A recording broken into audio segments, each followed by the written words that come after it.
Bonjour et bienvenue. Aujourd'hui, on va décortiquer ensemble 4 principes de biomécanique que tout bon coach devrait avoir dans sa poche. Comprendre le pourquoi du comment à Corbuge, c'est vraiment ce qui peut faire passer un coaching au niveau supérieur, que ce soit pour des athlètes de haut niveau ou pour des clients de tous les jours. On a tous connu ça, cette situation super frustrante où un client donne tout ce qu'il a, mais rien. Il ne progresse plus. On a l'impression d'avoir tout essayé, mais un mur invisible se dresse. C'est à se demander ce qu'on rate. Eh bien, la réponse se trouve peut-être ici. C'est précisément là que la biomécanique entre en jeu comme notre meilleur allié. Parce que la clé, ce n'est pas toujours de pousser plus fort ou de faire plus de répétitions. Parfois, c'est simplement de bouger plus intelligemment. Ces principes peuvent complètement changer la manière d'aborder les plateaux et de résoudre les problèmes de mouvement. Allez, on attaque tout de suite avec notre premier concept fondamental, la relation longueur-tension. Il faut imaginer que chaque muscle a sa propre zone idéale, une sorte de point parfait où il est ni trop étiré, ni trop raccourci. Et c'est là qu'il peut générer un maximum de force. C'est un peu le secret pour débloquer la puissance brute. Et ce qui est fou, c'est que tout ça, ça se joue à un niveau microscopique. On parle des filaments d'actine et de myosine dans nos fibres musculaires. Pour créer une contraction puissante, ils doivent avoir un chevauchement optimal. S'il se chevauche trop ou pas assez, eh bien la capacité du muscle à produire de la force s'effondre. C'est une loi physique de notre corps. Et regardez cet exemple, il est parfait pour illustrer ça. Prenez le leg curl. Sur une machine mal conçue, la hanche est en extension, ce qui force les ischio-jambiers à travailler dans une position déjà raccourcie, donc faible. À l'inverse, une bonne machine va fléchir la hanche. Et là, ça change tout. Le muscle est chargé dans sa zone de force optimale, ce qui maximise la tension et au final, le potentiel de croissance. Et ça ne s'applique pas qu'à la muscu, loin de là. En préparation physique, ça peut donner des résultats quasi immédiats. Au lieu de passer des mois à essayer de gagner quelques pourcents de force, on peut rendre un athlète plus rapide instantanément. Juste en ajustant sa posture de départ pour mettre ses fessiers et ses ischio-jambiers dans leur position de puissance, on peut améliorer un chrono de manière significative. Deuxième principe, et là on s'attaque à un vrai casse-tête du coaching. On a tous en tête ce client qui se plaint constamment d'avoir les ischio-jambières raides. Il les étire encore et encore, mais rien n'y fait. Et si le problème n'était pas du tout un manque de souplesse? C'est là que ça devient super intéressant. Il faut bien différencier deux types de raideur. Un muscle peut être tendu et court, ça c'est ce qu'on imagine classiquement. Mais il peut aussi être tendu et long. C'est le cas typique des ischio-jambiers chez quelqu'un qui a une antéversion du bassin. Le bassin bascule vers l'avant et tire en permanence sur ses muscles.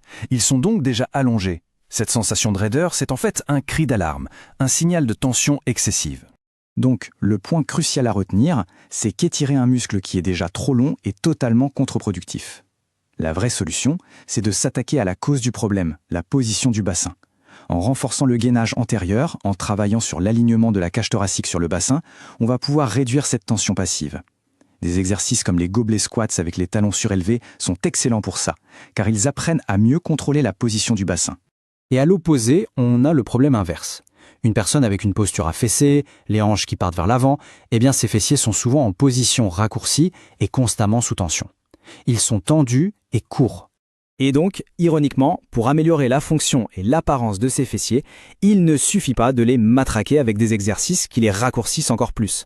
Non, il faut leur apprendre à s'allonger, à travailler sur toute leur amplitude. Un exercice comme le RDL en kickstand est juste parfait pour ça, parce qu'il met l'accent sur la phase d'étirement sous charge. Allez, troisième principe. Imaginez ce scénario, un client ressent une douleur à l'épaule à chaque fois qu'il lève le bras au-dessus de la tête. Le premier réflexe, c'est souvent de penser « il a les grands dorsaux trop tendus ».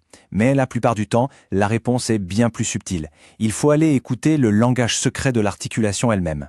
Alors il y a d'abord l'ostéocinématique. Ça, en gros, c'est ce que tout le monde voit. Le bras qui monte, le genou qui se plie. Ce sont les grands mouvements visibles, ceux qu'on coach tous les jours. Mais la vraie magie, elle est invisible à l'œil nu. C'est l'arthrocinématique. Ce sont les tout petits mouvements de roulement et de glissement qui se produisent entre les surfaces des os. Ces micro-mouvements sont absolument cruciaux pour qu'une articulation fonctionne bien. Et l'épaule en est l'exemple le plus bluffant. Quand on lève le bras, la tête de l'humérus ne fait pas que rouler dans son logement. Pour rester parfaitement centrée, elle doit faire deux choses en même temps, rouler vers le haut et glisser vers le bas. C'est une danse mécanique d'une précision incroyable.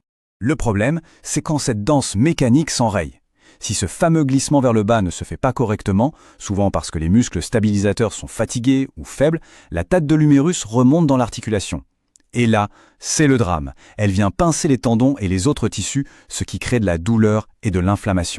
Et ça nous amène pile poil à notre quatrième et dernier principe, car la solution à ce problème d'épaule, ce n'est pas forcément d'étirer tout ce qui bouge, mais de comprendre le vrai boulot de la coiffe des rotateurs. La plupart des gens pensent que la coiffe des rotateurs sert juste à faire des rotations avec le bras.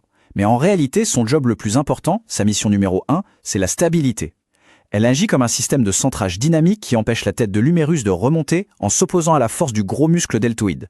Elle maintient l'articulation bien en place. L'entraînement doit donc être pensé pour cette fonction de stabilisation. Oubliez les simples rotations avec un élastique. Des exercices comme le porté de kettlebell bottoms-up sont géniaux car ils forcent les muscles de la coiffe à travailler ensemble pour stabiliser. Les face pulls, avec une bonne rotation externe, vont cibler les muscles qui aident au glissement vers le bas. Et les maintiens isométriques sont une super option pour reconstruire la force en toute sécurité. Voilà, pour résumer, ces 4 principes, c'est un peu comme si on ajoutait 4 nouvelles paires de lunettes à sa boîte à outils de coach. Ce sont 4 nouvelles façons, bien plus précises, de regarder et de comprendre le mouvement.